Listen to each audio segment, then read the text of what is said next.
Okay, guys, I hope you all are doing well out there, all of my evening horror show fans.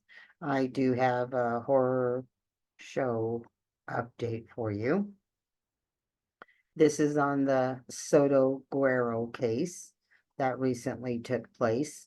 And it was a very young couple. They were expecting their first child. And when they were supposed to show up at the hospital, they did not. And about 5 days or so later, their expired bodies were found in a car. That is not where the crime was committed. So law enforcement jumped right on it because there was some video there of an exchange between two men at the time where the vehicle was left. It turns out that the video didn't help, but they ended up finding the cell phone of one of the suspects in the car with the young couple. And after doing research, it took them to a man by the name of Ramon Preciado, 53, father to Christopher Preciado, 19. They're both in trouble now for one for expiring the couple. The other one is for helping to move the couple around and such after the expiration. There could also be some additional charges because of the unborn child. There could also be some additional charges due to the fact that she was expecting. So the son came up with this story. I'm not sure how true it is, but the evidence is certainly not indicative of what he's saying as being the truth. He said it was basically a drug deal gone bad.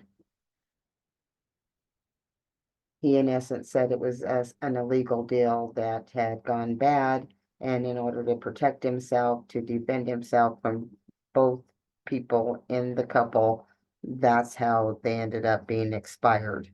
It was in self-defense, but when you look at the evidence that presents itself, it certainly is contrary to that whole thing. It does look like it was extremely hard on the dad. When the law enforcement did show up, he's like, "Oh, this is why you're here, huh?" That's a big story in itself. So I'll keep you posted.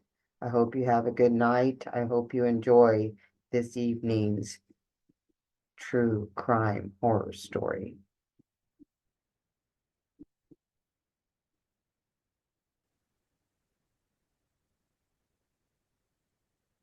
And another evening horror story that I would like to add to the mix that's currently unraveling is Kimberly Singler from Colorado Springs, Colorado. She is being accused of expiring two of her children earlier this month. She had three of them in total she was trying to expire, but the oldest, the 11-year-old, managed to survive the victimization that happened to her. Kimberly had called law enforcement indicating that she had been attacked and that her children had been attacked. When they arrived, they noticed the damage was far beyond just your normal everyday burglary. The alleged expiration of the children took place on December 19th, but the initial call to the police turned out to be false. It was over a burglary, as I said, and it turned out to be far more than that. So while the law enforcement was investigating the so-called burglary, Miss Kimberly decided she needed a boot scoot boogie, and she took off to the United Kingdom, where she was later arrested in the Kensington area of London and is currently waiting to be extradited. And we here in Colorado do not have the death penalty. I don't know if that will help or hurt, but I'll keep you posted on what goes on there. And with that, my true clues aficionados, my evening horror story partners, have a good night. Love you all and take care.